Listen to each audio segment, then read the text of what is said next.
السلام عليكم ورحمة الله وبركاته. الحمد لله حمدا كثيرا طيبا مباركا فيه، والصلاة والسلام على رسول الله وعلى آله ومن والاه أما بعد।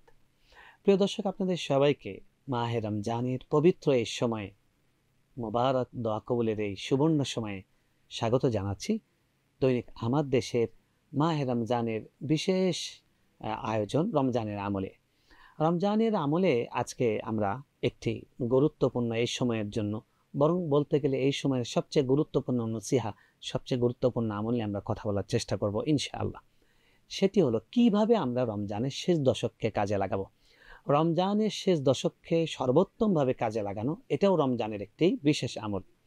আমরা সহিহ বুখারী এবং বিভিন্ন হাদিস গ্রন্থে হাদিস দেখি আল্লাহ নবী সাল্লাল্লাহু আলাইহি সাল্লাম সম্পর্কে আম্মাজান আয়েশা রাদিয়াল্লাহু তাআলা আনহা, তার প্রিয়তম সহধর্মিণী, তিনি বলছেন যে কানা রাসূলুল্লাহ সাল্লাল্লাহু আলাইহি ওয়াসাল্লাম ইযা দাখালা আল আশর শাদ্দা মিযজারা ওয়া আহইয়া লাইলা ওয়া আইকাদা আহলা।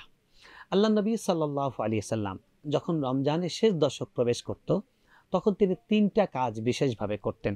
একটা হলো তার পরিধেয় বস্ত্র শক্ত করে বাঁধতেন, 2 নম্বর হলো তিনি নিজে সারা রাত জেগে ইবাদত করতেন, 3 নম্বর হলো পরিবারের সদস্যদেরকে ইবাদত করার জন্য জাগিয়ে দিতেন।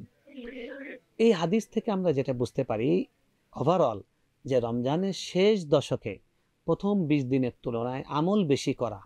প্রথম 20 দিন রাসূল সাল্লাল্লাহু আলাইহি ওয়াসাল্লাম কিছু জেগেছেন, কিছু ইবাদত করেছেন, তারাবি তাহাজ্জুদ পড়েছেন, আবার কিছু বিশ্রামও নিয়েছেন। কিন্তু শেষ 10 দিন তিনি পুরো 10 দিন সারা রাত তিনি জেগে ইবাদত করতেন। তাহলে বোঝা গেল যে এই শেষ 10 দিনে ইবাদতে বিশেষ এফোর্ট দেওয়া, এটা একটা বিশেষ আমল। রাসূল সাল্লাল্লাহু আলাইহি ওয়াসাল্লামের যে বিবরণ আমরা আম্মাজানের কাছে পাচ্ছি, সেটা হলো তার পরিধেয় বস্ত্র শক্ত করে বাঁধতেন। এটার অর্থ কি? যারা হাদিস বিষয়ক তারা ব্যাখ্যা করেছেন, এটার অর্থ হলো আল্লাহ নবী সাল্লাল্লাহু আলাইহি ওয়াসাল্লামের শেষ 10 দিন তিনি স্ত্রীদের কাছে যেতেন না। তিনি পাজামা শক্ত করে বাঁধতেন, পরিধেয় বস্ত্র শক্ত করে বাঁধতেন, মানে তার এটা চেঞ্জ করার প্রয়োজন হতো না। তিনি স্ত্রীদের কাছে যেতেন না, যেহেতু তিনি এই শেষ 10 দিন ইতিকাফ করতেন। এবং আরেকটি বিষয়, যে তিনি প্রথম 20 দিন, রমজানের প্রথম 20 দিন নিজে ইবাদত করতেন, রাত জাগতেন, আবার ঘুমাতেন। পরিবারকে তিনি ইন জেনারেল উদ্বুদ্ধ করতেন, তিনি জাগিয়ে দিতেন না। কিন্তু শেষ 10 দিন তিনি পরিবারকে জাগিয়ে দিতেন, ওঠো। ইবনে ওমর রাদিয়াল্লাহু তাআলা আনহু, তিনি তার পরিবারের লোকদেরকে রমজান মাসে জাগিয়ে দিতেন, ওঠো, আর কত ঘুমাবে? রমজান জান্নাত লাভের মাস, কেন ঘুমিয়ে ঘুমিয়ে এই মূল্যবান সময়টা কাটিয়ে দিচ্ছ? সুতরাং প্রিয় দর্শক, বুঝতেই পারছেন যে রমজানের প্রথম 10 দিন তো আমাদের খুবই উৎসাহ ছিল। আমরা মাঝখানের 10 দিনে কিন্তু ইবাদতে ভাটা পড়েছিল। আজকে আর একদিন 24 ঘন্টার মধ্যেই, আর আগামীকাল বা পরশু দিন আমরা রমজানের শেষ দশকে প্রবেশ করছি। রমজানের শেষ দশক কত দামি একটি দশক।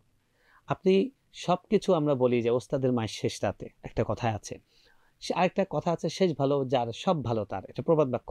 আর হাদিস হলো ইন্নামাল আমালু বিল খাওয়াতিম, শেষ আমলই হলো, সেটাই হলো সবচেয়ে বেশি গুরুত্বপূর্ণ। তো রমজানের প্রথম 10 দিন, দ্বিতীয় 10 দিন, তৃতীয় 10 দিন, শেষটা যেন সর্বোত্তম হয়, এটা আমাদের চেষ্টা করা উচিত। কেন নয়? কারণ এই শেষ দশকের মধ্যেই রয়েছে লাইলাতুল কদর। এই শেষ দশকে রাসূল সাল্লাল্লাহু আলাইহি ওয়াসাল্লাম ইতিকাফ করেছেন। এই শেষ দশকে তিনি নিজে জেগেছেন, পরিবারের লোকজনকে জাগিয়ে দিয়েছেন। এই শেষ দশকে তিনি পরিধেয় বস্ত্র শক্ত করে বেঁধেছেন। এটার একদিকে মেসেজ, তিনি স্ত্রীদের কাছে যান নাই। আরেকদিকে এটার ব্যাখ্যা অনেক মুহাদ্দিস বলেছেন, যে এটার অর্থ হলো যে তিনি একটা পোশাক পরিধান করা, পোশাক চেঞ্জ করা, এটার জন্য যে সময়, এইটুক সময়ে তিনি ইবাদতের বাইরে ব্যয় করতে রাজি হননি। পুরোটা সময় তিনি ইবাদতে কাটিয়েছেন। সুতরাং শেষ দশকে, শেষ 10 দিনে, এই কদিন আমাদের চেষ্টা করতে হবে যে আমরা যা নামাজ পড়েছি প্রথম 20 দিন, নফল নামাজের পরিমাণ একটু বাড়িয়ে দেওয়া। আমরা যা জিকির করেছি, নফল জিকিরের পরিমাণ বাড়িয়ে দেওয়া। আমরা যা কোরআন তেলাওয়াত করেছি, শেষ দশকে কোরআন তেলাওয়াতটা আরও বাড়িয়ে দেওয়া। আমরা যা দান সদকা করেছি, এই শেষ 10 দিনে সেটাকে আরও বাড়িয়ে দেওয়া। সবচেয়ে বড় কথা আমাদের মনে রাখতে হবে, এই শেষ 10 দিনের মধ্যেই লাইলাতুল কদর আছে, যেটা হাজার মাসের চেয়ে উত্তম। তাই এই মাসটি আমাদেরকে পেতে হলে, এই রাতটি আমাদেরকে পেতে হলে, এই শেষ দশকের প্রত্যেকটা রাত যদি আমরা ইবাদত করার চেষ্টা করি, তাহলে কিন্তু আমরা কনফার্ম এই লাইলাতুল কদর আমরা পেয়ে যাব। আর এই শেষ দশকের মাধ্যমে যেহেতু আমরা রমজানকে বিদায় জানাবো, তাই এই রমজানে জাহান্নাম থেকে মুক্তি লাভ করা এবং মুক্তিপ্রাপ্ত বান্দাদের মধ্যে নিজের নামকে অন্তর্ভুক্ত করার, এটাই তো শেষ সুযোগ। তাই কেন আমরা অলসতা করব? আমরা অত্যন্ত পরিতাপের সঙ্গে দেখি যে এই শেষ 10 দিন আমাদের বাংলাদেশের মুসলিম সমাজে এই শেষ 10 দিন হয়ে যায় মানে লাস্ট শপিংয়ের একটা সুযোগ। শেষ 10 দিন কেন আপনি মার্কেটে যাবেন? কেন শপিংয়ে যাবেন? আপনি আগেই তো করা উচিত ছিল। বরং রমজানের আগেই কেনাকাটা শেষ করা উচিত ছিল। তারপরে আমরা অনুরোধ করব, কোনোভাবে এই শেষ 10 দিন আমরা শপিং করতে গিয়ে মার্কেটে, যেখানে নিজের চোখের হেফাজত করা যায় না, নিজের জিহ্বার হেফাজত করা যায় না, নামাজ বিঘ্ন ঘটে, ইবাদতে বিঘ্ন ঘটে, এরকম কাজ আমরা কেন করবো? আমরা আগেই শেষ করে ফেলি।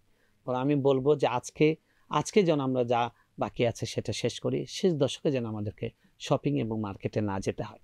এবং আমাদের ব্যবসায়ী ভাইরা চাঁদ রাত পর্যন্ত তারা পাগল অস্থির হয়ে সারা রাত তারা কেনাকাটা করেন। প্রিয় ভাই, আপনি করুন, কিন্তু মনে রাখবেন আখিরাতের বাজার এটাও আপনাকে করতে হবে। আল্লাহ বলেছেন, ওয়াতাজাওয়াদু ফাইন্না খায়রাজ যাদিত তাকওয়া। তোমরা পোশাক পরো, তোমরা পাথেয় সংগ্রহ করো, কিন্তু মনে রাখবে শ্রেষ্ঠ পাথেয় হলো তাকওয়া।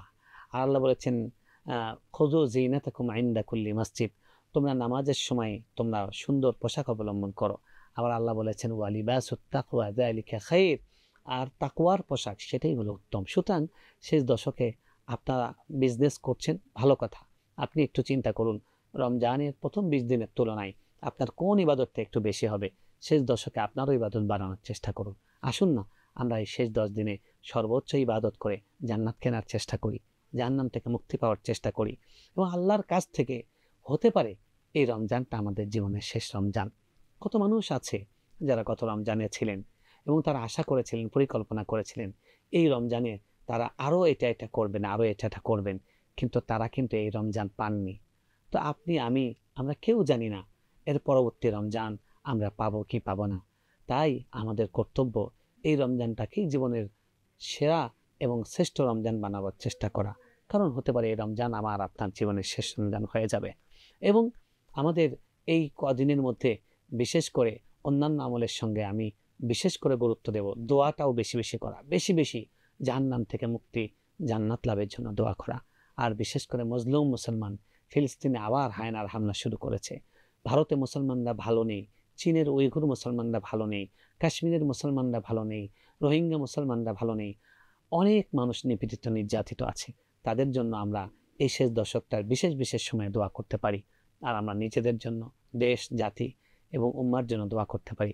আল্লাহ আমাদের সকলকে এই শ্রেষ্ঠ দশকটাকে শ্রেষ্ঠ আমলের মাধ্যমে উদযাপন করার কাটাবার তৌফিক দান করুন এবং এই রমজানকে বানিয়ে দিন আমাদের জীবনের শ্রেষ্ঠ রমজান। আল্লাহ সেই তৌফিক দান করুন।